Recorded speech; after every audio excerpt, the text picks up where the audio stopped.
जय प्रेमी मानस प्रेमी सज्जन वृंद, कथा यहीं पर विराम लिए थी।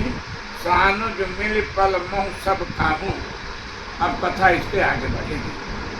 सबसे मिलने के बाद फिर माताओं से मिलने के क्रम में श्री राम सबसे पहले माँ कैकेयी से मिले और उनके चरणों में गिरकर उन्हें ज्ञानोपदेश देते हुए प्रबोधित कर उन्हें काल कर्म व विधाता का निहोरा देकर समझाने का प्रयास किया। अन्य माताओं से भी मिलकर श्री राम ने सभी को समझाया और कहा कि अम्बई सयाधीन जग काहु न देई दोष। इसके बाद श्री राम लक्ष्मण ने गुरुपत्नी अरुंधति व अन्य के साथ आई ब्राह्मण पत्नियों को तथा सुमित्रा और कौशल्या अम्बा को प्रणाम किया। फिर सभी को साथ लेकर गुरुदेव के साथ श्री राम आश्रम की ओर चले। आश्रम में माँ जानकी ने सभी गुरुजनों, माताओं व अन्य आई ऋषि पत्नियों को प्रणाम किया। फिर वशिष्ठ जी ने महाराज दशरथ के मृत्यु का समाचार राघव को दिया, जिसे सुनकर श्री राम को अत्यंत दुख हुआ। निपकर सुरपुर गमन सुनावा, निपकर सुरपुर गमन सुनावा, सुनि रघुनाथ दुसह दुख पावा। मरत हेत निज नेह विचारी, भय अति विकल धीर धुर धारी। गुरुदेव ने अनेकों प्रकार के उपदेश आदि देकर श्री राम को समझाया। दुख में वह पूरा दिन राघव का व्रत में ही बीत गया। श्री राम ने जल तक ग्रहण नहीं किया। जब श्री राम ने जल नहीं ग्रहण किया और कौन जल ग्रहण करता। सभी पूरे दिन बिना जल के ही रह गए। व्रत निरंबत ही दिन प्रभु की ना, मुनि कहे जल काहु न लीना। प्रातः काल श्री राम ने वशिष्ठ जी की आज्ञा अनुसार पितृ क्रिया का कार्य अपने हाथों से संपन्न किया। कार्य पितृ क्रिया वेद जस वर्णी, भय पुनीत पातक तम तारणी। उधर वन में श्री राम के आश्रम में अयोध्यावासियों के लिए कंद मूलादि की व्यवस्था ओल भीलों ने किया। वे जंगल से विभिन्न प्रकार के जल, तृण और अंकुरित अन्न ला कर सभी को स्नेह से देते और कहते हैं, हम ही कृतार्थ करन लगी, फल तृण अंकुर ले। उधर अयोध्यावासियों को श्री राम का दर्शन व सानिध्य मिल गया तो क्या कहते, पुरजन नारी मगनयति प्रीति, बासर जाहि पलक सम बीती। कितनी शीघ्रता में दिन व्यतीत हो रहे हैं, किसी को पता ही नहीं चल रहा है। सीता अम्बा भी 3 सासुओं की सेवा हेतु 3 वेश बदलकर सभी की सेवा में संलग्न है। यह मर्म तो केवल सीतापति राम ही जान रहे हैं, कोई और इस रहस्य को नहीं जान सका। परंतु एक संदेश सभी को बार बार कचोट रहा है और यह कि श्री राम अवध लौटेंगे या नहीं। यह संशय सबके मन माही, राम गवन विधि अवध की नाही। भरत जी की स्थिति और भी दयनीय है। निस्न नींद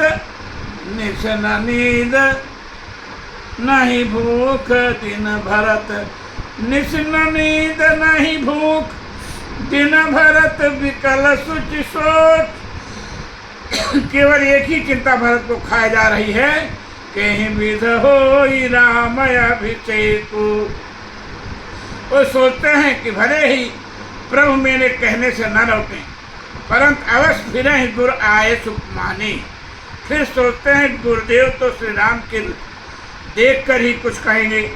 मुनि पुनि कहब राम रुचि जानी। फिर सोचते हैं माता कौशल्या के कहने से श्री राम लौट सकते हैं, परंतु वे लौटने का हट करेंगे ही क्यों। भरत जी यह सोचते हैं कि मेरी तो कोई बात ही नहीं है, क्योंकि मेरे तो विधाता ही विपरीत हैं, तो भला कौन मेरी बात सुनेगा, मानेगा। मातु कहो बहु रही रघुराई, राम जनन हठ कर बिकिकाऊ। मोहि अनुचर कर के तिकवाता, तेहि महु कुसुम बाम विधाता। जो हठ करहु त निपट कुकर्मो, हर गिरते गुरु सेवक धर्मो। इस प्रकार पूरी रात भरत जी सोचने विचारने में बिता दिए और किसी निष्कर्ष पर नहीं पहुंच पाए। एक कब जुगत न मन ठहरानी, सोचत भरत नैन बिहानी। अगले दिन प्रातः काल भरत जी उठते हैं, गुरु जी ने बुलावा भेजा। बैठत पठे ऋषि ने बुलाई, भरत जी उपस्थित हुए। अन्य लोग विप्र महाजन सेठ साहूकार आदि मंत्री व सभासद भी इस विचार विमर्श के लिए गुरु जी के पास आ गए। समयानुसार गुरु वशिष्ठ ने ही सभी का मौन भंग किया और बोले कि राम की आज्ञा का अनुपालन करना ही सबके लिए हितकर होगा। राखे राम रजाई रुख, हम सब कर हित हो। समुझ सयाने करहु अब, सब विधि सम्मति सो। सब कहूँ सुखद राम अभिषेकु, मंगल मूल मधेकु। कहीं विधि अवध चलहि रघुराओ, काहू समुझ सोई करियो पाओ। वशिष्ठ जी की यह परस्पर दो विरोधी बातें सुनकर कोई भी उत्तर देने की स्थिति में नहीं रहा, क्योंकि एक और तो वशिष्ठ जी कह रहे हैं कि राम की आज्ञा मानने में ही सबका हित है, और दूसरी ओर उनका कहना है कि राम का अभिषेक हो जाए यही सबके लिए सुखद है। इसलिए उन्हें अवध लौटाने का उपाय बताओ। भला इस परस्पर विरोधी प्रश्न का उत्तर कौन दे सकता था। सब चुप्पी साध गए। गोस्वामी जी ने लिखा भी है कि उतर नया लोग भय भोरे, तब सिर नाई भरत कर जोरे। आखिर भरत जी को ही बोलना पड़ा, गुरुदेव आपने तो विधाता की गज को भी रोक दिया है। महाराज दशरथ के एक भी पुत्र का संयोग नहीं था, परंतु आपने तो विधाता के नियम को, उसके लेख को रोककर इसे बदलकर 4 पुत्र महाराज को प्राप्त कराया। फिर जब आप ही ऐसी बात कहेंगे तो हम में से श्री राम को लौटाने और हमसे श्री राम के लौटाने का उपाय पूछेंगे, तब मैं तो यही समझूंगा कि यह मेरा दुर्भाग्य है। बूझिए मोहि उपाय, अब तो सब मोर अभाग। बूझिए मोहि उपाय, अब सो सब मोर अभाग। भरत जी की स्नेहमयी वाणी सुनकर वशिष्ठ जी भाव विभोर हो गए और भरत जी को क्या उत्तर दें। भरत ने तो सत्य ही कहा है। बस अब कथा है विराम लेगी। जय श्री राम। भवम भवानी धाम की जय।